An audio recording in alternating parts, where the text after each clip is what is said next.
and welcome. Now, if you are looking for a very sexy starter for your next dinner party, then look no further than my Lima and Saffron Butternut Broth.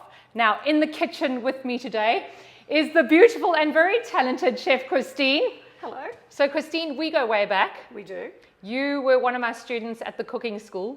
Correct. And you taught me everything I know. Oh. I'm sure it was the other way around. Oh, well, thank you very much. So we need a sexy starter for your next dinner party. Yes. Now, have you ever made a butternut soup? I have. Okay. So when we make a butternut soup, and I like to rely on cheap and easy and readily available ingredients. So butternut, you can either buy diced or you can buy a whole butternut or a half a butternut. So what I did was this morning before school run is I took a half a butternut and I popped it in my air fryer. And I did it for about 12 or 15 minutes, and it's just whole and roast, but now it's had a chance to cool down. Yes. So I planned the whole thing. Now you might have leftover sweet potato or butternut from a dinner party or from the weekend, which you might be able to use. So I've got a trusty little air fryer, but you could roast it or even microwave it. Now you'll see here that I'm getting ready for some fabulousness in the kitchen. Now, one of my pet hates is watching someone stress in the kitchen. And one of the reasons that you might stress in the kitchen is if your board is moving around. And you said last time that I changed your life by showing you this. Yes, you did. Okay, so we're just going to wet that board a little bit. Wet the cloth. And that will actually stick it down onto our counter. All right, because we don't want the butternut to go red while we are chopping. Okay. Oh dear. So I actually, like I said, this butternut is now cold and easy to handle. So you can see there, nice and brown, and it looks like an old withered old thing. But what we've got here is we've got flavor. So when we steam butternut, we get it cooked, but we don't get flavor. But when we roast it, we get free flavor. All right. So I'm all about roasting. Now what we're going to do is, when it's cold like this, I can literally just peel that skin off. And look, I'm not stressed, I'm not crying, and I'm not drinking excessively. Which reminds me, Christine, I got you this lovely drink. Thank you. A lovely little cheeky Prosecco. Thank you. To celebrate our fabulousness in the kitchens. Cheers, everyone. Cheers, everyone. That'll go nice with the butternut broth. Very nice. Okay, so literally, if you don't mind peeling that, I'm going to give you the messy job. And what I'm going to do is start off our soup. Now, of course, I know you've made a soup before. You are highly talented. But what I've got is just a little bit of butter into our pan and some of that naughty parsley. So just some butter into the pan. I'm going to soften down my onions. And I just chop those in my food processor. And then, of course, we could add some garlic. So if you just want to help me peel that off. So all we really need here is the butternut flesh. All right. And it smells so sweet, doesn't it? It does. When it's browned off like that. So we can just tell our guests that we are more chefy than them because our butternut was sweeter than theirs. And they'll think we have a special shop. But it's just our raw talent. Okay. So these onions, I've got them on a low temperature. You could add some garlic as well. Have you served soup at a dinner party before? No. So often it can look really boring. Okay. And our guests probably won't think we tried very hard if we serve a boring soup. But a soup can be a gorgeous hero dish. Okay. So let me just get a little spoon. So I've got that on a gentle heat. Our onions, and I snuck in a little bit of garlic. Now we've got our butternut flesh, and you can see there that it is quite easy to mash up. Now, there's so many dishes we could do at this stage with this butternut. We could, if you had a vegan or a vegetarian guest, you could have that on a sexy little plate, and we could pimp it up with that gorgeous little dollop that we're going to do on this butternut broth. So we're going to serve a separate dollop. But if you had a vegan or vegetarian, well, if you had a feta crumble with some fresh chili and coriander and some beautiful extra virgin lime or a lemon olive oil, you could serve that to a guest. Nice. A vegan or a vegetarian guest, because we often battle to find really exciting things to give our vegetarian guests. Usually they get a plate of steamed vegetables, which is not cool, and they probably don't come back if you serve them that. So we can remove the seeds if you want, but the seeds are actually quite tasty. So when that onion is soft, this is a real quickie, Christine. I hope you're not expecting anything to take too long in this kitchen today. All right, so he goes in. Now, are you any good at stirring? I am. Okay. If you can, use your talents, please, while I clean up the kitchen. I remember in my early 20s as a chef, someone saying to me that chefs were messy, and ever since then, I make a huge effort to clean as I go. So it also looks better on camera.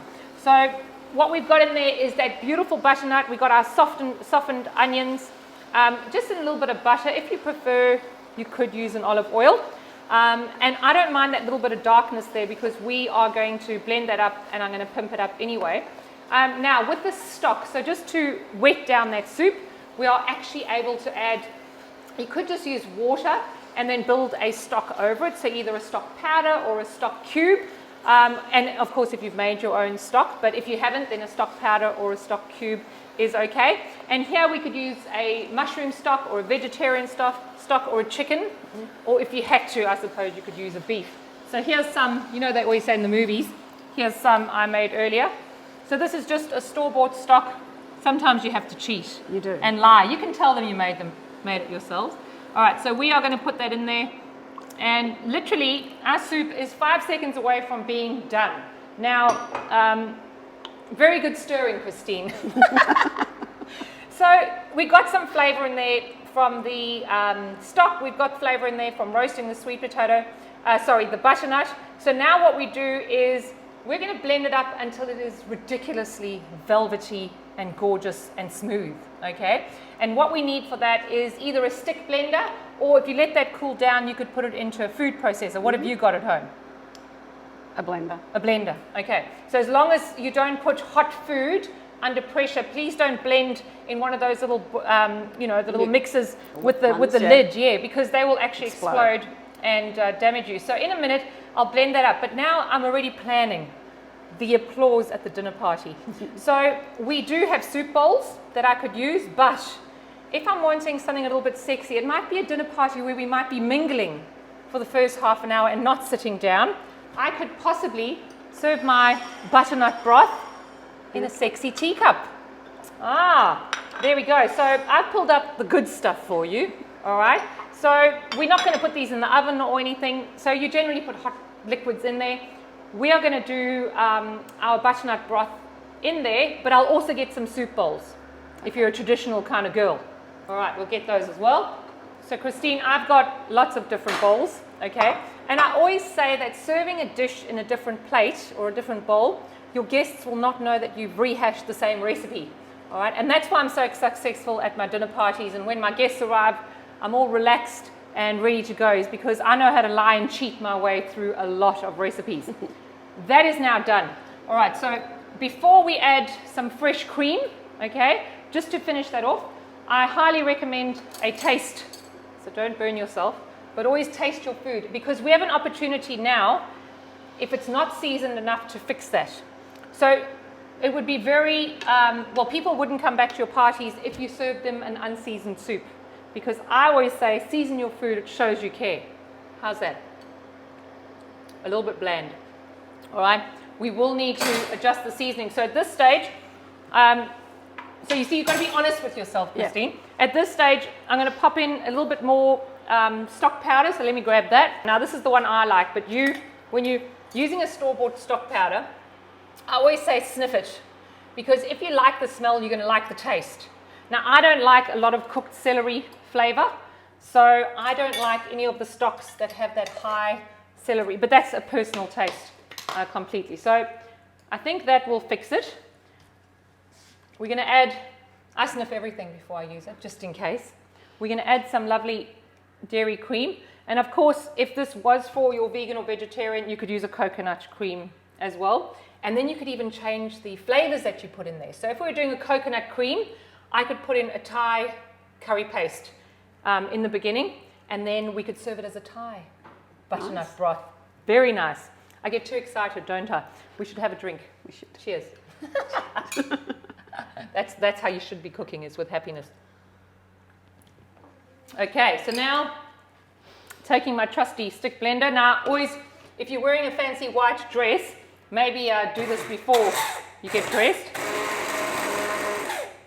So nice and quick and easy. And this can be put through a strainer, but I put soup through a strainer once in my early 20s and I said never again. So I would rather just have it slightly rustic or au naturel.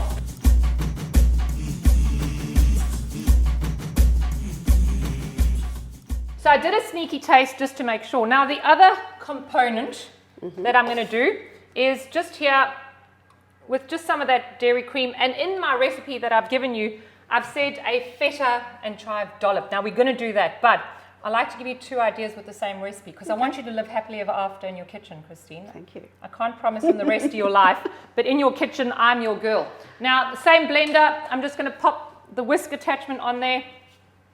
And what I'm going to do is, with that cream, is add some cracked black pepper. So I'm going to call it a pepper cream dollop. That sounds expensive. It does. It does. All right. So I can cheat and lie to you all day long. That's what I'm good at. All right. So let's just blend that up.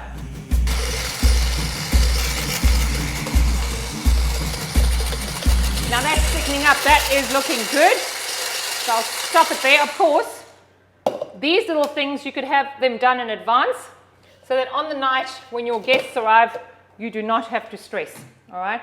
So I always say if you're stressing and crying in the kitchen, you're not doing the right recipe. Okay, now we have our soup done. So if I didn't talk so much, Christine, that was actually quite quick to do. You could have it made in advance and we could just heat it up. Okay. Now for the big reveal, okay? Now, I like to be nice and organized when I dish up, especially if you are dishing up in front of your guests, because remember, you always want to look chefier than them, and you want them to feel like you are more skilled and talented than them. Or is that just me? It's you too. I know you've been pimping up all your meals. So, when I'm dishing up an orange soup into a plate or into this beautiful coffee cup, teacup, I need a plate. Now, I call this a transporter plate. What we're going to do is successfully transport without messing. Can you also get us a tablespoon just out of that drawer for that? So if you need to dish up like a professional without stressing and making a mess, because you're wasting 20 years of your natural life wiping the side of a plate anyway. So this will give you some time back. So just with some deft movements is pouring it in there. Like I said, this is quite a rustic puree, so it's not perfectly smooth, but I have made my peace with that because my guests won't mind, I won't mind, and I think it's got more personality myself. But if you wanted to, when it's cold, you can put it in one of those little bullets and blend it up perfectly, okay? But look how much more living we get to do, all right? So this, of course, I could bring the teacup closer, but this is much more dramatic.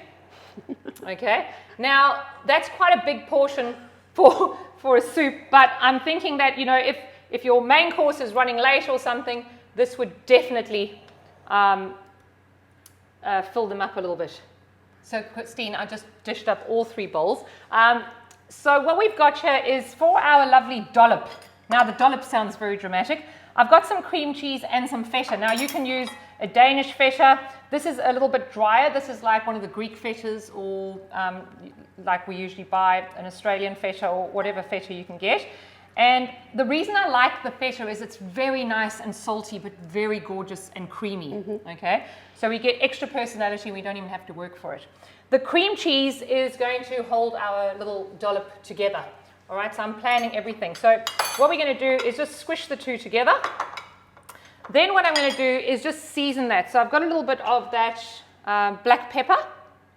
And of course, that's not to say that you couldn't put a gorgonzola or a stinky blue cheese, another type of stinky blue cheese, because our butternut, or this could also be sweet potato, can take on quite a few of the different cheeses. I've also said some pecorino or some parmesan. And you'd still use the cream cheese? Yes, because our cream cheese is going to carry it and help us form the little balls. Of course, if you're using a Danish style feta, those are quite creamy, and once you've smashed it down, it'll actually hold its shape. So that lovely cheese will give us that rich saltiness.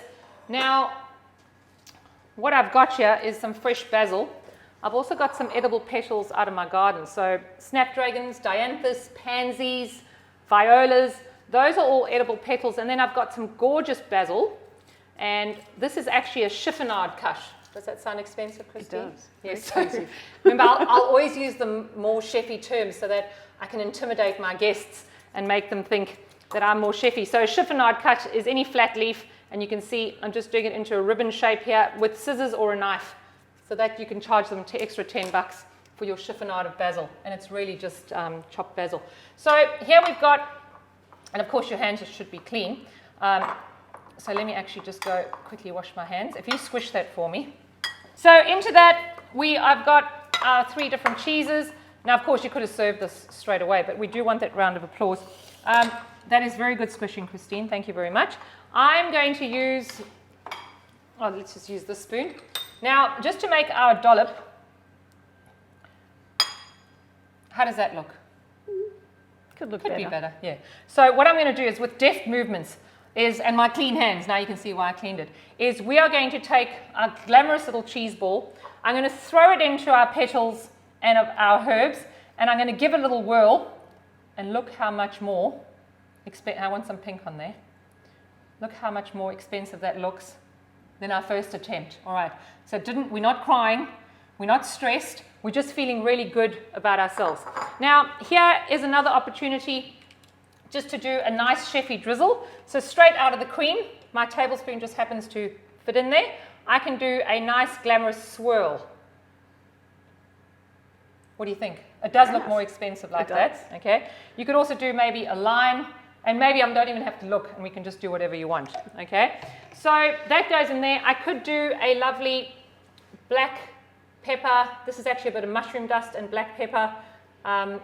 Just over the top, because what we're trying to build now is we've got the flavor. We know we've got the flavor. We've got some lovely color, but also we need some texture. So in my recipe, I said you could use Asian, the little fried Asian shallots. We've got our little beautiful cheesy ball here, or the dollop, okay? And for this guy in the cup, we are going to use the whipped pepper cream. Now, if your guests go, oh, whipped pepper cream does not sound very expensive or fancy, just tell them to hold on just a second, because you could put some truffle paste or a truffle or shaved truffles if you've got them, or I just snuck in a little bit of sneaky truffle oil. My favorite, of course, is fresh truffles. And weren't you saying that you just went to Tasmania? Yes. And went truffle hunting? Thanks. Ah, there we go. All right, so lovely big dollop on there. Look at that. Beautiful. Nice. And then I'm going to use my pimp it up with that, with my bling. And what do you think, Christine? Beautiful. Isn't it great? It is. We've just pimped up soup. We have. And we could serve that at a dinner party. Mm-hmm. Should we have a taste? We should. So I'll get you a nice soup spoon. Now be honest with me, I can take it. Which one are you going to go for? Oh, I'll go for this one, I think, with the pepper. Yeah. And of course you could put chili and lime in, which I do. That would be nice. Oh, delicious. I'm very happy with that. Very happy. All right, we should drink to that. We should. Cheers. Here's to success in the kitchen without working very hard. Thank you. Happy cooking, everyone.